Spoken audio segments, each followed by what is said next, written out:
Hello, mambo vipi? Ni Dr. Ridhiwani nikiwa makao makuu ya Tanzania hapa Dodoma. Leo nakwenda kupata shuhuda kwa aliyekuwa mgonjwa wangu amejifungua salama, ndio tukapata shuhuda. Asante sana.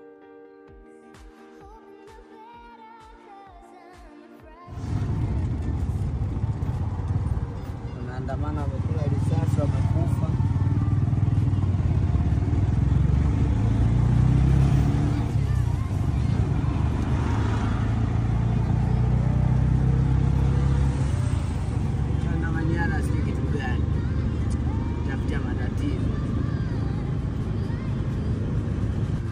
Acha ni masiara na hivi kuna wajomba pale wamekaa.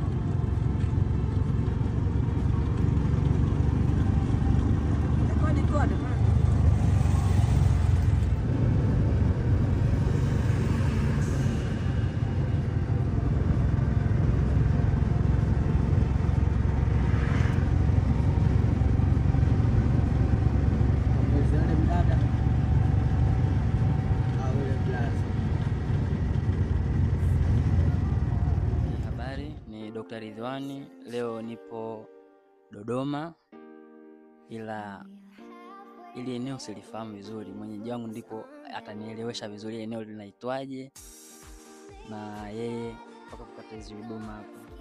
Toto. Kwa majina naitwa Anastasia.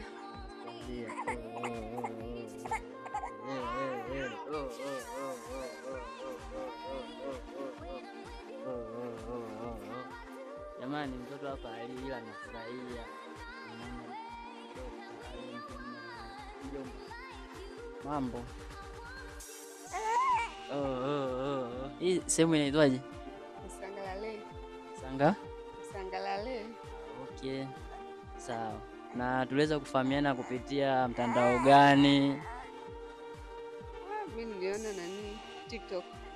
Na baada ya kutumia dozi ukapata matokeo. Baada ya kutumia dozi nikapata matokeo.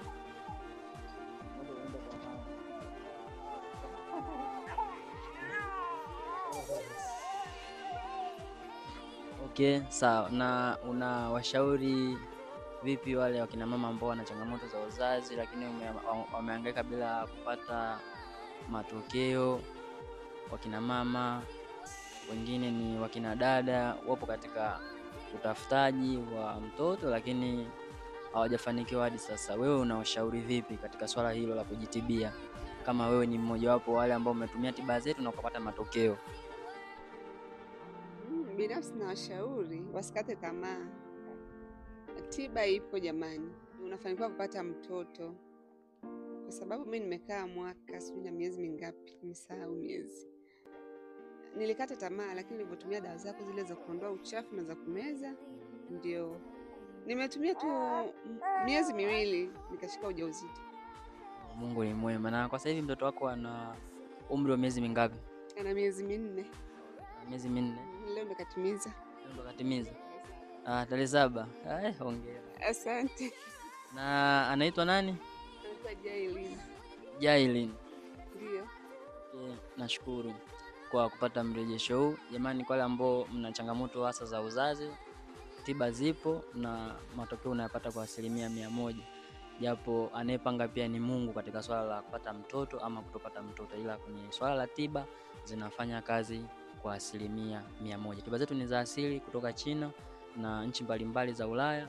Kazi kubwa ni kwenda kutatua kiini cha tatizo na kuweza kufanikisha lile ambalo ulikuwa unalikusudia wewe kufanikiwa. Kutoka hapa maeneo ya Dodoma, ni Dr. Ridhiwani. Asanteni sana.